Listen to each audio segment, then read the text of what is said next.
The Atheist Debates Patreon Project presents God's Surprise, No Free Will. Hey everybody, hope you're doing well. I'm a little under the weather. I caught a cold, so if I sound a little stopped up, that's the reason why, nothing else. Recently, a patron sent me a question, and we had a back and forth discussion in email, specifically about this concept of at what point does God's creation of the universe and knowledge of what could potentially happen wind up violating or eliminating any sort of concept of free will. And quite frankly, the question that keeps coming up on most occasions is, well, if God created this universe, then, clearly I don't have any free will. And I pointed out that there's three prongs to this that need to be in place in order to say that God has made all of our decisions for us. And that specific model is one where God is both the creator of the universe, where God could have created a different universe, and God knew what was going to happen, everything or nearly everything that was going to happen in this universe. And all three of those are required before you can say, if in fact a God exists who does these three things, then we don't have free will, which may be completely irrelevant. You may not have free will under any model. You may have just an illusion of free will. And this is, I've had lots of conversations about this. I'm generally a compatibilist, but I no longer say that, I try to make sure I no longer say that we have free will. We just have will, and it's the freest will I could imagine having. It's sort of like Dan Dennett's Elbow Room, The Varieties of Free Will Worth Wanting. It's not simply a state where, I can't flap my wings and fly, therefore my will is being, imposed upon. That's not quite the way this works. And so while I was having this conversation with somebody, I came up with the following kind of analogy. Let's say I've decided to get you a birthday present. Happy birthday. I didn't even know it is your birthday. You're watching this right now and it's your birthday. That's amazing. How convenient that you're watching this. And anyway, I've decided to get you a birthday present. And for whatever reason, there's exactly one shop in town that has gifts. I walk into the gift shop, and sitting there on a pedestal in the middle of the shop is the one and only gift that's available for purchase. And it is wrapped and has a bow on it, and I have no idea what's in the box. What's in the box? It could be something that's worth millions of dollars, or it could be something that could kill you. But I've already made up my mind. I'm getting you a gift. This is the only gift available, and so I get this gift and I give it to you. Whatever happens after that, I don't know. Maybe you'll open it. Maybe you won't. Maybe when you open it, you'll find something that's worth $1 million, but you won't realize it, so you'll throw it away and you won't have been enriched at all. Maybe you'll get it and really like it for aesthetic reasons and just keep it for yourself. Maybe whatever's in there will actually kill you, and so you open the gift and you die. Under none of those circumstances did I make a decision about the contents of the gift box. You could think of the gift box as sort of like a scratch-off ticket for a lottery. If I go buy someone a scratch-off ticket for a lottery and give it to them, I'm basically spending $1 to give them something that could potentially win them something, but probably isn't. And if they scratch it off and they win $75,000, it would be dishonest to say, I chose to give them $75,000. It would be accurate to say I chose to give them a scratch-off ticket that resulted in them winning $75,000. But I didn't make a decision about whether or not they were going to win the $75,000. But let's keep it with boxes. Let's imagine that I walk into the gift shop for scenario B, and there are 5 gift boxes there, all wrapped, and I don't know what's in any of them. And I decide I'm going to pick up gift box number 4 and I'm going to give you gift box number 4 for your birthday. That's so nice of me. But gift box number 4 could be, worth a bunch of money, or it could be something that kills you. I don't know. At no point did I make any decision about the contents of the box. At no point did I decide to give you the box that's going to enrich your life or make your life worse. So now in scenario C, I walk into the gift shop And what's in the gift shop are 5 gift boxes, except I know what's in all 5 of them. Gift box number 1 is something that's worth $1 million. Number 2 is something that will absolutely kill you. Number 3 is a rock. Number 4 is a bottle of fine wine. And number 5 is empty. At that point, if I pick box number 4, I'm not just choosing to give you a present. I'm choosing from potential different presents the actual contents of that box. Only that scenario is one where the person giving the gift specifically chose the decisions to be made later related to it in the sense of creating a universe. So free will might be an illusion in all of those scenarios. If there's a scenario where God created the one and only universe that could possibly be created, then it's unrealistic to say that he chose the universe in which I'm an atheist.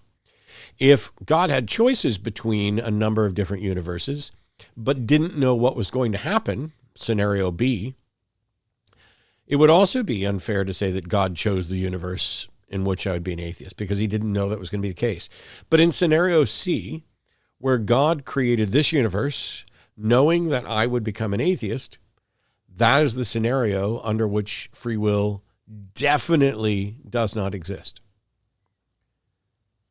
You can try to frame this in many different ways. Well, God is outside of time, and so it's kind of like him watching a movie, and because he knows what's going to happen, but the decisions are still made by the people in the movie. No.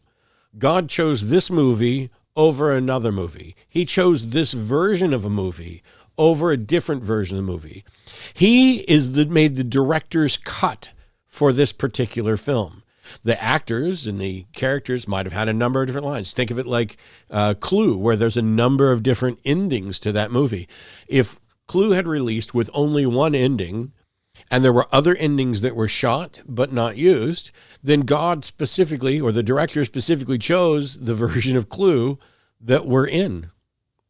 In scenario A, God made no decision about the contents of this world, which means he can't know the future of this world or make any predictions about what's going to happen in this world beyond what he is willing to do.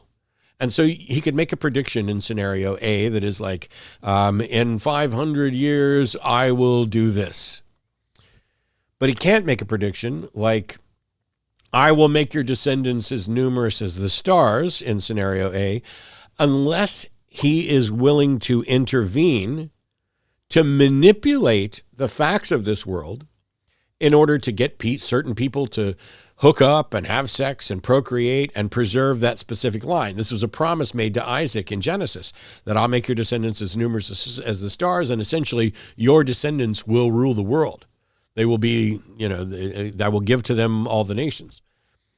And so if you promise that you're going to give this to their descendants, you can do that, but you're now the one making the decisions.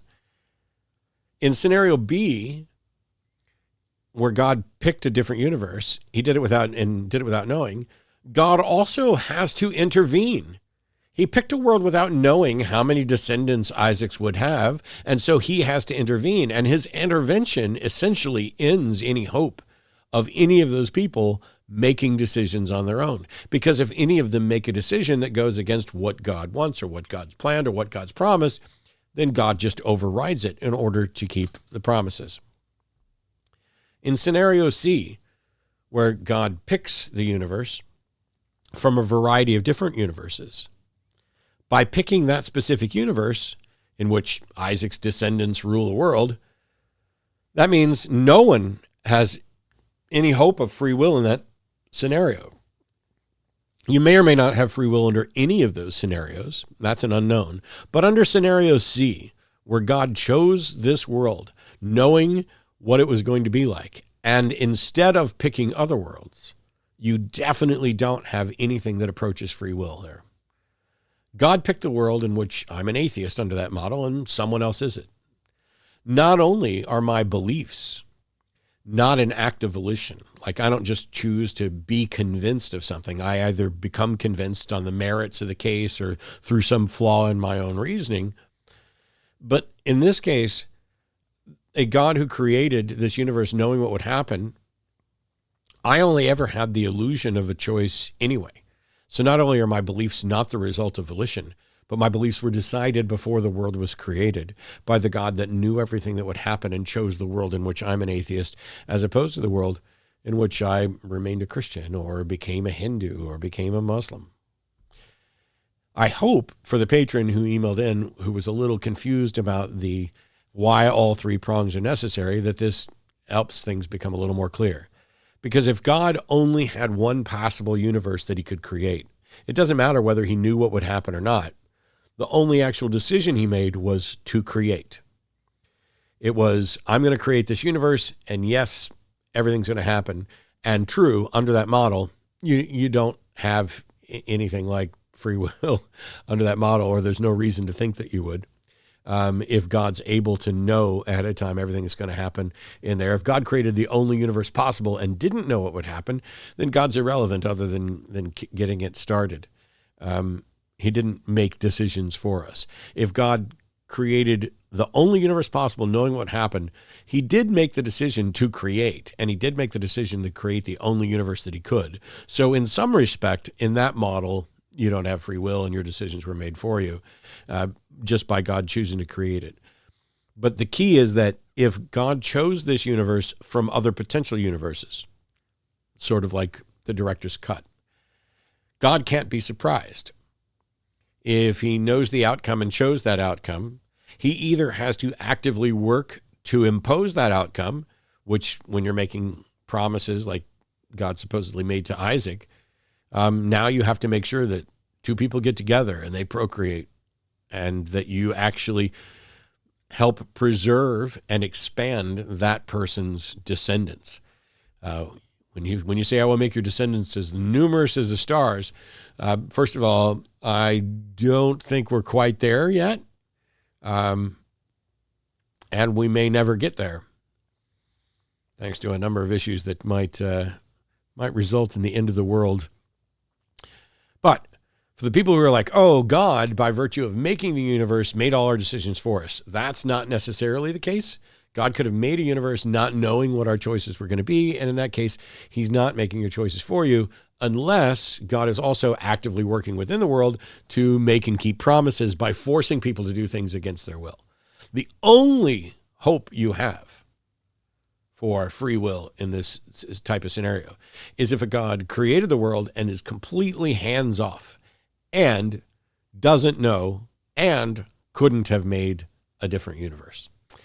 Anyway, that's the three-pronged approach to why you need all of those to basically say that God makes all of our decisions for us.